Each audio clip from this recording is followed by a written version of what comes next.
نحمدہ ونصلی ونسلم علی رسول الکریم اما بعد فاعوذ باللہ من الشیطان الرجیم بسم اللہ الرحمن الرحیم قال تبارک تعالی فی القرآن المجید قل اطیعوا اللہ ورسولہ فإن تولوا فإن اللہ لا يحب الکافرین صدق اللہ العظیم وصدق رسول النبی الکریم۔ یہ جو ہے مبارکہ میں نے آپ لوگوں کے سامنے تلاوت کرنے کا شرف حاصل کیا،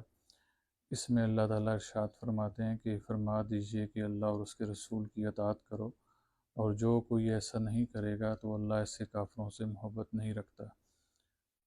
ابھی جو ہم نے حضور علیہ السلام کی اور اللہ تعالیٰ کی اطاعت کرنی ہے، یہ ہمیں حضور علیہ السلام کے قول کی بھی اطاعت کرنی پڑے گی اور حضور علیہ السلام کے فعل کی بھی اطاعت کرنی پڑے گی۔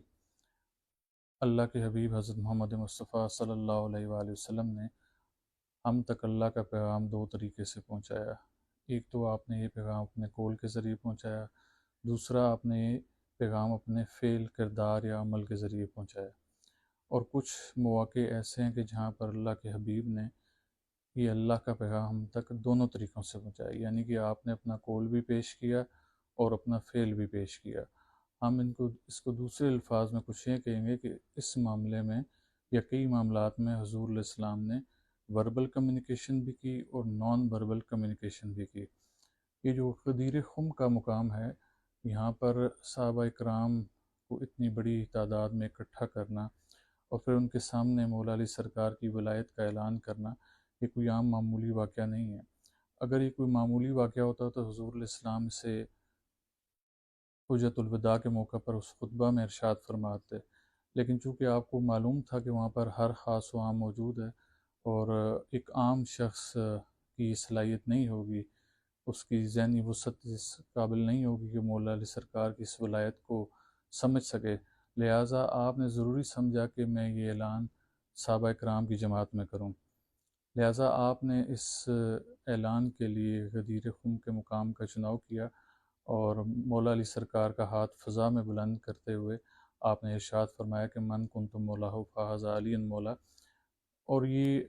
اللہ کے حبیب نے اپنا قول بھی پیش اس لیے کیا اور ساتھ فعل بھی اس لیے کیا تاکہ کسی کے ذہن میں کوئی اختراع یا ابہام نہ رہے۔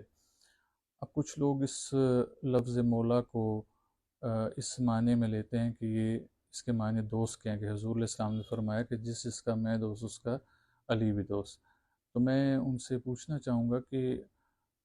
کیا ہم یا صحابہ اکرام کی جماعت میں سے جتنے بھی لوگ وہاں پر موجود تھے، ان میں سے کوئی ایسا تھا جو حضور علیہ السلام کو اپنا دوست کہتا ہو؟ ہم نے تو یہی سننا کہ جس نے بھی حضور نبی کریم صلی اللہ علیہ وآلہ وسلم کو پکارا تو اپنا آقا اور سردار کہہ کر پکارا، وہ ہمارے آقا اور مولا تھے۔ تو لہٰذا ہمیں اس لفظ کو بڑے سمجھنے کی ضرورت ہے کہ حضور علیہ السلام نے وہاں پر مولا علی سرکار کی سرداری کا اعلان فرمایا۔ اب ہمیں یہ بھی دیکھنا ہوگا کہ جب حضور نبی کریم صلی اللہ علیہ وآلہ وسلم کی ذات پاک جب بھی کوئی ارشاد فرماتے ہیں تو آپ یہ ارشاد اپنے تئیں نہ فرماتے تھے، بلکہ یہ اللہ تعالیٰ کی طرف سے حکم ہوتا تھا، یعنی کہ آپ جو کہتے وہ اللہ تعالیٰ کی طرف سے ہوتا تھا۔ تو اس سے یہ ظاہر ہوتا ہے کہ غدیر خم کے مقام پر جو حضور علیہ السلام نے مولا علی سرکار کا ہاتھ فضا میں بلند کر کے ان کی ولایت کا اعلان فرمایا، ان کی سرداری کا اعلان فرمایا، تو یہ اللہ کے حکم سے تھا۔ لہٰذا ہمیں ضرورت اس امر کی ہے کہ ہم اس بات کو سمجھیں کہ اگر ہم نے اللہ اور اس کے رسول دونوں کی اطاعت کرنی ہے اور